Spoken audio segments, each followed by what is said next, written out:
এই বিচার থামবে না। হাসিনার রায় আসছে, বাকিদেরও আসবে। সেনাবাহিনীর খুনি, র্যাবের জল্লাদ, ডিবির দালাল কেউ রেহাই পাবে না। এই দেশ আর কখনো খুনিদের হাতে জিম্মি হবে না। এই দেশে আবার সেই গুম খুনের ইতিহাস ফিরে আসবে না। আর বিএনপি যারা শত্রুকে আশ্রয় দেয়, মানুষের রক্তের মূল্য বোঝে না, তারা নিজেরাই নিজেদের ন্যারেটিভকে সব দেহ বানায় ফেলবে। আমার কাছে একটা কল রেকর্ড আছে, গোপালগঞ্জের ছাত্রলীগ একজন ফোন দিয়েছে, আমি খুব আনন্দ নিয়ে শুনেছি। এখনো তারা বলে এই রাষ্ট্র আমাদের এবং হাসিনা দ্রুতই ফিরবেন, আপনারা দ্রুত পালান অথবা হাসিনার পা ধইরে মাপ চান। তো আমি আপনাদেরকে বিনীত অনুরোধ জানাই, হাসিনার পা ধইরে মাপ চাই, প্লিজ দিল্লি থেকে হাসিনার পা দুইটা একটু এইখানে আইনে দেন। দিল্লি থেকে হাসিনার পা দুখানা যদি এখানে আনিয়ে দেওয়া যায়, তাহলে 18 কোটি জনগণ তার পা ধইরে মাপ চাইতে চাই, একটু পা আনার ব্যবস্থা করে দেন। আওয়ামী লীগকে পুনর্বাসন করেছে বাংলাদেশের সব রাজনৈতিক দল, এটা আমি বারবার বলেছি। আওয়ামী লীগকে প্রথম পুনর্বাসন করেছে শহীদ প্রেসিডেন্ট জিয়াউর রহমানের উদারতা দিয়ে, এবং বিশ্বাস করে হাসিনাকে দেশে আসতে দিছে। আসার 2 সপ্তাহের ভিতরে তাকে শাহাদাত বরণ করতে হয়েছে। আওয়ামী লীগ হলো সেই গোখরা সাপের নাম, ওরে বিশ্বাস করা যাবে না। আওয়ামী লীগকে প্রথম সংসদে কে নিছে? 86 সালের নির্বাচনের মধ্য দিয়ে জাতীয় পার্টি নিছে। তৃতীয়বার আওয়ামী লীগকে পুনর্বাসন করছে জামাত। চতুর্থবার আওয়ামী লীগকে পুনর্বাসন করছে 111-এর সরকার, দিল্লি, প্রণব মুখার্জি, বাংলাদেশের বুদ্ধিজীবী, বুদ্ধিবেশ্যারা যারা আছে, এই দেশকে যারা কলম দিয়ে লিখে ভুয়া অর্থনীতির থিওরি দিয়ে দিয়ে দেশ বেচার রাজনীতি করে, তারা মিলে করেছে। গতকাল সেনাকুঞ্জে ডক্টর মোহাম্মদ ইউনূস বলেছেন, বাংলাদেশের স্বাধীনতার ঘোষক হলেন একমাত্র মরহুম প্রেসিডেন্ট জিয়াউর রহমান, অন্য কেউ নয়। আজকে বিএনপির মনোনীত সংসদ সদস্য প্রার্থী অ্যাডভোকেট ফজলুর রহমান উর্ফে ফজা পাগলা বলেছেন যে বাংলাদেশের স্বাধীনতার ঘোষক হলো একমাত্র বঙ্গবন্ধু শেখ মুজিবুর রহমান, অন্য কেউ নয়। তাহলে আপনাদের দলের ভিতরে এই রকম গাদ্দার ভারতীয় জাউরা সন্তান যদি থাকে, আপনারা কি আগামীতে দানের শীষে ভোট পাবেন, নাকি ফজা পাগলা নৌকা মার্কা ভোটের জন্য জনগণের কাছে যাচ্ছে? আসসালামু আলাইকুম রহমতুল্লাহ। নতুন একটা নিউজে আপনাকে স্বাগতম। দর্শক, আগামী জাতীয় নির্বাচন কিন্তু একেবারেই সন্নিকটে, খুবই সন্নিকটে। আমাদের অনেকের মধ্যে সন্দেহ সংশয় ছিল যে ফেব্রুয়ারিতে নির্বাচন হবেই কি হবে না, কিন্তু ডক্টর ইউনূস কিন্তু একেবারে স্পষ্ট ঘোষণা দিয়ে দিয়েছে ফেব্রুয়ারিতেই যে কোনো মূল্যে নির্বাচন হবেই হবে। এই কথার কিন্তু কোনো নড়চড় হবে না। দর্শক, এই নির্বাচন নিয়ে কিন্তু প্রাথমিক অবস্থায় যখন শেখ হাসিনা পালিয়ে চলে গেল, ডক্টর ইউনূস ক্ষমতায় আসার পরে বিএনপির অবস্থা এমন ছিল, বিশেষ করে যারা বিএনপির ভাইরা আছেন, আমার কথায় রাগ করবেন না কেউ, বিএনপির ভাইরা এত মরিয়া হয়ে উঠেছিল যে এখনই নির্বাচন দিতে হবে, প্রতিটি মুহূর্তে সেকেন্ডে সেকেন্ডে নির্বাচন নির্বাচন নির্বাচন দিতে হবে, নির্বাচন দিতে হবে, এমন একটা জিকির করছে তারা। কিন্তু যখন তাদের বিশেষ কিছু অন্যায় অত্যাচার বা এই মারামারি খুন খারাপি বা চাঁদাবাজি যখন প্রকাশ পাইতে লাগছিল এবং মানুষের সামনে তারা যখন কালারিং হয়ে যেতে লাগছিল, মানুষের মন থেকে বের হয়ে যেতে লাগছিল, তখন তারা নিজেদের বিষয়টা কিছু কিছু মানুষ বুঝতে পেরেছিল। তখন তারপর থেকে নিয়ে তারা বলছে যে না, নির্বাচন আরো পিছিয়ে যাক, নির্বাচন আরো পরে হোক। কেন? যে এই যে মানুষের মন থেকে বের হয়ে গেছে, মানুষের মনে এখন জায়গা করে নিতে হলে অবশ্যই একটা সময়ের প্রয়োজন।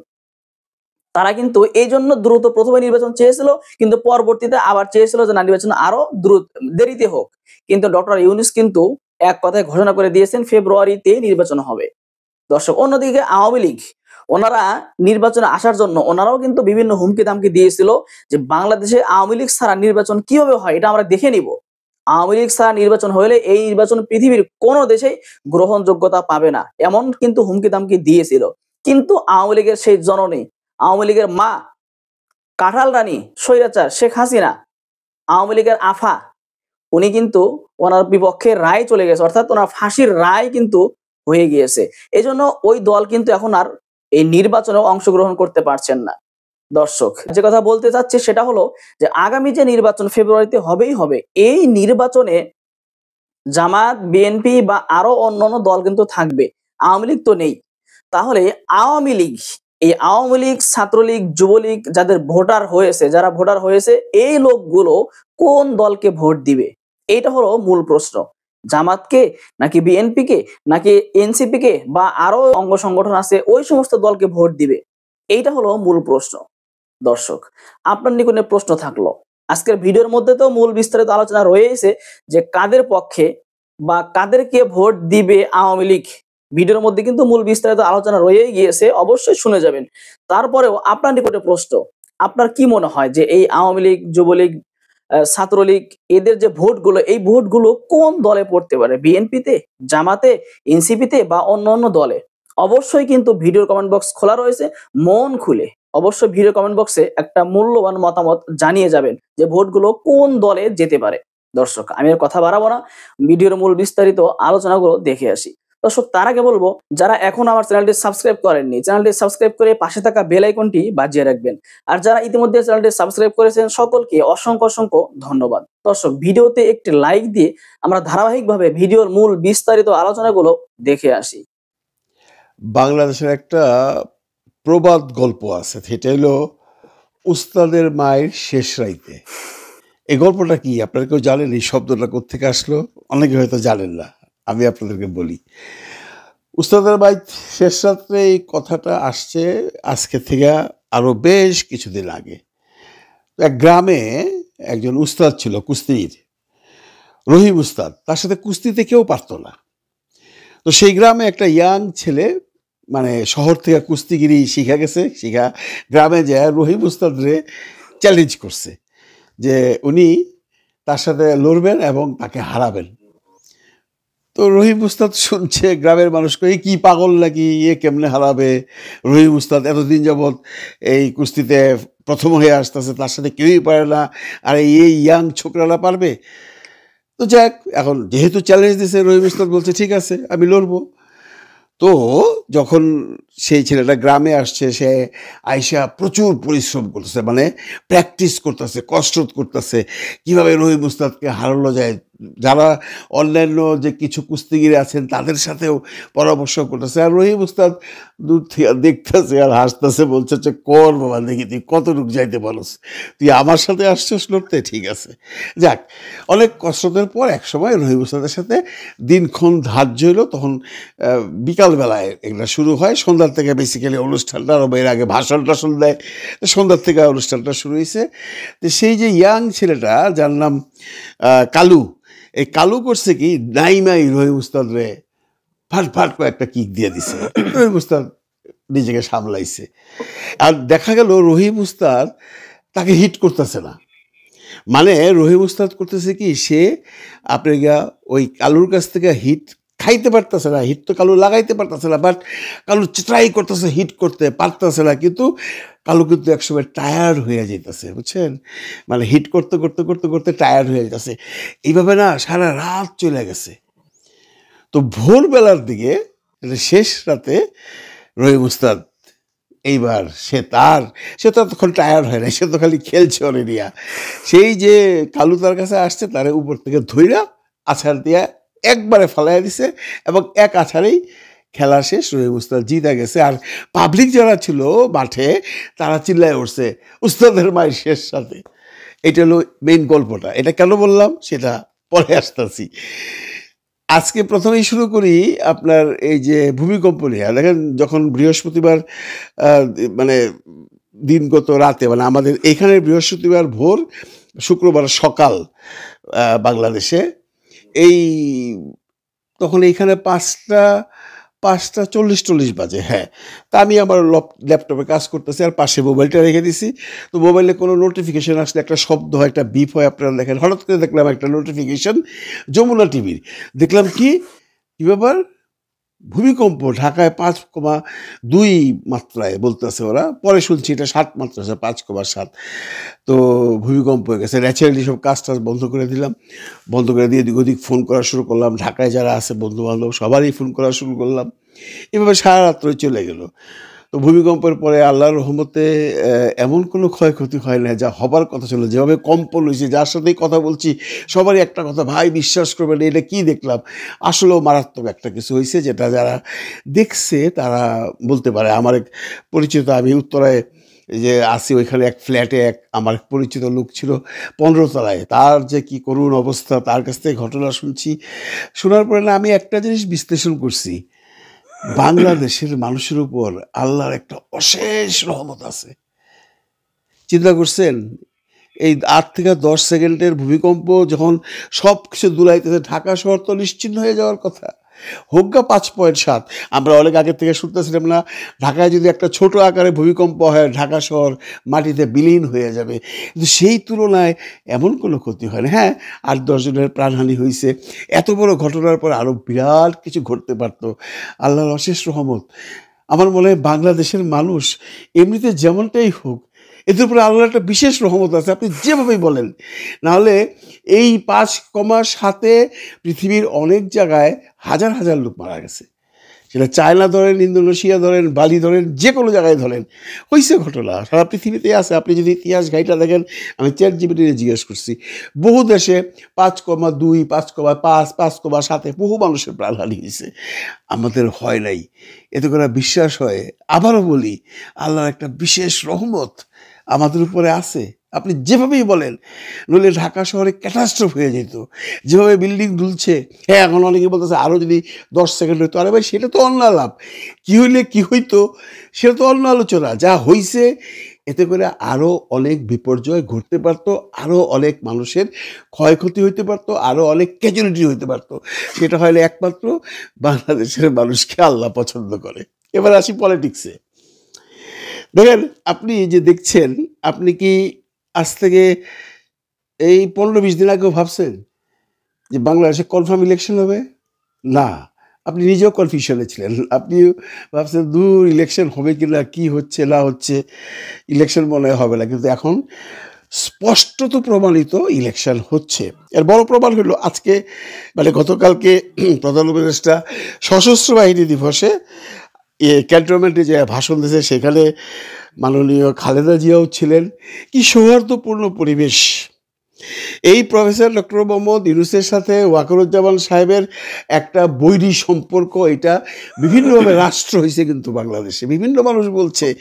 কারণ এবার আপনি দেখছি ওয়াকার সাহেবও এমন কথা বলছে যেটা প্রফেসর ইউনূসের মনে লাগতেও পারে। উনি অবশ্য পাতলা দেয়নি, যে কথাটার কথা বলছি উনি রাওয়া ক্লাবে বলছিলেন, আমি ইউনূসকে বলেছি বা ডক্টর ইউনূসকে বলেছি, উনি মাননীয় প্রধান উপদেষ্টা বলেন নাই। সেটা নিয়ে অনেকে অনেক ধরনের ভিডিও বানাইছেন, কিন্তু স্যার কিন্তু কোনো কথা বলে নাই, স্যার এটা নিয়ে কোনো মন্তব্য করে নাই। উনি কি ধরে নিছে হয়তো বা স্লিপ অফ টাং বলছে। উনি কখনোই চায় নাই যে এই ওয়াকারুজ্জামানের সাথে আমার একটা কনফ্লিক্ট হোক। কারণ একটা দেশ প্রধান উপদেষ্টা যে বা প্রধানমন্ত্রী যে বা প্রেসিডেন্ট যে, সে কখনোই সেনাপ্রধানের সাথে ক্ল্যাশে যেতে পারে না। এই ক্ল্যাশ কিন্তু বহুদিন যাবৎ আমরা কিছু মানুষ ভার্চুয়াল মিডিয়াতে জিয়ায় রাখছি। আর প্রফেসর ডক্টর মোহাম্মদ ইউনূস খালি হাসছেন। আর এই যে রহিম উস্তাদের মতো বলে, তোরা কত খেলতে পারোস খেল, আমি আমার খেলা শেষ সাথে দেখাবো। ঠিক ঠিক দেখেন, উনি ইলেকশনের আগে এমন একটা সৌহার্দ্যপূর্ণ পরিবেশ করছেন ওয়াকারুজ্জামানের সাথে, যে এটা দেখলেই মনে হয় যে বাংলাদেশে আমাদের আর কোনো সমস্যা নাই। আমাদের সরকার প্রধান, আমাদের সেনা প্রধান এক হয়ে গেছে, তারা এখন একটা সুন্দর ইলেকশন দিবে। এতে করে আমি জানি অনেকেই প্রফেসর ডক্টর মোহাম্মদ ইউনূসকে বলছেন যে ওয়াকারুজ্জামান তো রয়্যাল এজেন্ট, ইন্ডিয়ার দালাল, ইউনূসও হয়ে গেল নাকি। এই সমস্ত কথা বলে লাভ নেই ভাই। প্রফেসর ডক্টর মোহাম্মদ ইউনূস, উনি একটা কথা মনে রাখতে হবে আপনাদের, উনি এখান থেকে যাওয়ার পরে কিন্তু ঘরে বসে যাবেন না। উনি জানেন এবং উনি বলছেন, বহুবারই বলছেন যে আমি কখনো রিটায়ারমেন্টে যাব না, উনি আমৃত্যু কাজ করে যাবেন। তার মানে এখান থেকে যাওয়ার পর উনি পৃথিবীর বিভিন্ন ইউনিভার্সিটিতে যাবে, লেকচার দেবে, ওনার যে সম্মানটা আছে সেটাকে ধরে রাখবে। উনি যদি এমন কিছু করে বাংলাদেশে যার জন্য মানুষ ছিচি করবে, পুরো দুনিয়া ছিচি করবে, এমন ঘটনা উনি ঘটাবে না। ওনার টার্গেটই একটা, আমি একটা সুন্দর নির্বাচন চাই। আর সুন্দর নির্বাচনের জন্য সুন্দর পরিবেশ চাই, সুন্দর পরিবেশের জন্য আইন শৃঙ্খলা রক্ষাকারী বাহিনী চাই। পুলিশ বলেন বা সরকারি কর্মকর্তা বলেন, আপনারা জানেন রাজনৈতিক দলগুলো পর্যন্ত বলেন, ইউনূস সাহেব ঢোকার পর থেকে মানে এখানে আসার পর থেকে কোনো একটা পক্ষ তাকে কাঁধে কাঁধ মিলে কাজ করতে দিছে? আপনারা জানেন না সেইগুলো? সে কিন্তু কিছুই বলে নেই। সে দেখেন এই শেষ রাত্রে আইসা ইলেকশনের আগে আগে ওয়াকরুজ্জামান সাহেবের সাথে এমন একটা সম্পর্ক স্থাপন করলো যাতে করে বাংলাদেশের সাধারণ মানুষ অত্যন্ত খুশি। আমি বিভিন্ন রিয়াকশন দেখতেছি, হ্যাঁ, যারা পলিটিক্যাল কথাবার্তা বলে, যারা ওই ইন্ডিয়া এগুলো নিয়ে কথা বলে, তারা অনেক ধরনের কথা বলতেছেন। বাট দিন শেষে প্রফেসর ইউনূস তো এই দেশের প্রধান একজন, উনি তো চাইবেনই দেশের উন্নতি করতে, দেশটাকে একটা ভালোভাবে রাইখা উনি জায়গা থেকে চলে যেতে। কিন্তু এই যে রাইখা চলে যাবে, আমাদের রাজনৈতিক দলগুলা তো ওনাকে কখনো ওইভাবে হেল্প করে নাই। যে যেভাবেই বলুক, আমরা এক এক সময় দেখছি প্রফেসর ডক্টর মোহাম্মদ ইউনূস বিএনপির লোক, এক এক সময় দেখছি প্রফেসর ডক্টর মোহাম্মদ ইউনূস জামাতের লোক, কেউ কেউ তো বলছেন প্রফেসর ডক্টর মোহাম্মদ ইউনূস এনসিপির লোক। উনি আসলে কারো লোক না, উনি হলেন বাংলাদেশের 18 কোটি মানুষের লোক। এখন আসি এই যে বিএনপি এবং জামাত যে কথা কাটাকাটি, কথা ছোড়াছুড়ি করতেছে, এগুলো খুব একটা শোভনীয় নয়। দেখেন, রাজনৈতিক কিছু পরিভাষা আছে, তাই না? সারা বিশ্বেই রাজনৈতিক দল এক দল আরেক দলের বিপক্ষে কথাবার্তা বলেন। আমরা প্রচুর মার্ক করতেছি যে আমাদের মধ্যে অনেকে, ইভেন এনসিপিও কথার মধ্যে কোনো শোভনতা রাখে না। আমি তাদেরকে রিকোয়েস্ট করবো, আপনারা ইলেকশন করছেন, যার যার ভোট চাচ্ছেন ভোট চান, কিন্তু অন্য দলকে খাটো করে কথা বলবেন না। এই যে কিছুদিন আগে দেখলাম ফখরুল ইসলাম আলমগীর সাহেব বললেন যে জামাত তো 5% ভোটও পাবে না, বলছে না? হ্যাঁ, এখন কথা হচ্ছে যে জামাত কত % ভোট পাবে সেটা তো ইলেকশনের সময় দেখা যাবে। ফখরুল সাহেব, জামাতের কি সেই পজিশনটা আছে আপনি নিজে বুঝেন না? জামাত কোথা থেকে কোথায় আসছে আপনি নিজে বুঝেন না? আপনি এই যে কথাগুলো বলেন, এগুলো বললে কিন্তু আপনার পপুলারিটি নষ্ট হয়। আপনারা যদি জামাতকে 5% ভোট পাই বলে মনে করে তাকে আন্ডার এস্টিমেট করেন, ঠকবেন আপনারা, আর কেউ ঠকবে না। আপনাদেরকে জামাতকে বড় প্রতিপক্ষ ভেবে কাজ করতে হবে, কারণ জামাত যে একটা বড় প্রতিপক্ষ তার প্রমাণ ঢাকা, চিটাগং, রাজশাহী, সাভার ইউনিভার্সিটিগুলোর যে রেজাল্ট, সেটা থেকে বুঝতে পারেন। আপনারা এটাও তো জানেন যে এই যে ইলেকশনগুলো গেছে, এতে করে এইখানে জামাতকে পুরোপুরি হাত বাড়াই দিছে ছাত্রলীগের ছেলেপেলে। তার মানে ছাত্রলীগের ভোটগুলো ওরা পাইছে। তো ছাত্রলীগ মানে আওয়ামী লীগ, তার মানে আমি এটা বলছি না যে আওয়ামী লীগের সমস্ত ভোট জামায়াত পাবে, নো। এইখানে সবচেয়ে বড় প্রশ্ন, আওয়ামী লীগের ভোট কে পাবে? আওয়ামী লীগের ভোট যে পাবে সেই বাংলাদেশের সরকার গঠন করবে। আর আওয়ামী লীগের ভোট পাওয়ার পসিবিলিটিস বেশি হলো জামাতের। এটা 1 নম্বর প্রমাণ হলো ইউনিভার্সিটিগুলো। 2 নম্বর প্রমাণ হলো জামাত যে পলিটিক্সটা করছে এত বছর চুপচাপ থাকার পরে, 5ই আগস্টের পরে জামাতের যে পলিটিক্সটা ছিল, দ্যাট ওয়াজ ট্রিমেন্ডাস। ওরা কোনো আওয়ামী লীগ, ছাত্রলীগের কারো কোনো ক্ষতি করে না, যেটা বিএনপির থেকে করা হয়েছে। কেস কিন্তু বিএনপির লোকজনই দিছে, জামাতের কোনো লোক কিন্তু কোনো আওয়ামী লীগের বিরুদ্ধে কেস দেয় নাই। এগুলো কিন্তু এফেক্ট পড়বে, আপনারা যে যেভাবেই বলেন, এগুলো সামনে নির্বাচনে এফেক্ট পড়বেই। কারণ আমি মনে করেন আমার গ্রামে থাকি, আমি আওয়ামী লীগকে সাপোর্ট করতাম, আমার একটা দলের লোকজন এসে আমার নামে মিথ্যা মামলা দেওয়ার পরে আমাকে জামাতের একটা লোক এসে হেল্প করলো, আমি তখন কাকে দেখব? আর আপনারা যারা বলছেন, ফখরুল ইসলাম আলমগীর সাহেব এক জায়গায় বলছেন, আমির খসরু মাহমুদ সাহেব বলছেন যে না না না, এগুলো বিএনপির ছেলেপেলেরা করে নাই, এগুলা গুপ্ত রাজনীতি যারা করে, মানে জামাতকে মিন করছে, তারা করে বিএনপির উপরে এটার দোষ চাপাচ্ছে। কিন্তু সত্যি কথা যেটা, যার সাথে ঘটনা ঘটেছে সেই জানে কারা করেছে, সে চিনে তাদেরকে। এবং এটা তো সর্বজন বিদিত যে 5ই আগস্টের পরে আওয়ামী লীগদের বিরুদ্ধে, আওয়ামী লীগের মানে যারা দল নেতা বা দলীয় কর্মী ছিলেন তাদের বিরুদ্ধে ম্যাক্সিমাম কেস বিএনপির মানুষই করছে। এখন এই মানুষগুলো কি আপনাদের ভোট দেবে? সেই হিসাবে কিন্তু জামাতই ভোট পাবে। তারপরেও আরেকটা হিসাব নিকাশ আমাদের হয়তোবা মনে রাখতে হবে, দ্যাট ইজ হাসিনা কি বলে। আপনারা মনে রাখেন, ইলেকশনের আগে শেখ হাসিনা ইলেকশনের 1-2 দিন আগে তার একটা ইনস্ট্রাকশন থাকবে, সে একটা দলকে সাপোর্ট করবে, মানে এই জন্য সাপোর্ট করবে যেন তার কর্মীগুলা সেই দলটাকে ভোট দেয়। সেইখানেই হবে ভোটের জয় পরাজয়। এতক্ষণে আমাদের সাথে থাকার জন্য ধন্যবাদ। ভিডিওটি দেখেছেন, ভিডিওর বিষয়ে আপনার কোনো মতামত থেকে থাকলে অবশ্যই ভিডিওর নিচে কমেন্ট বক্সে আপনার মূল্যবান মতামত জানিয়ে যাবেন। আর যারা এখন আমার চ্যানেলটি সাবস্ক্রাইব করেননি, চ্যানেলটি সাবস্ক্রাইব করে পাশে থাকা বেল আইকনটি বাজিয়ে রাখবেন।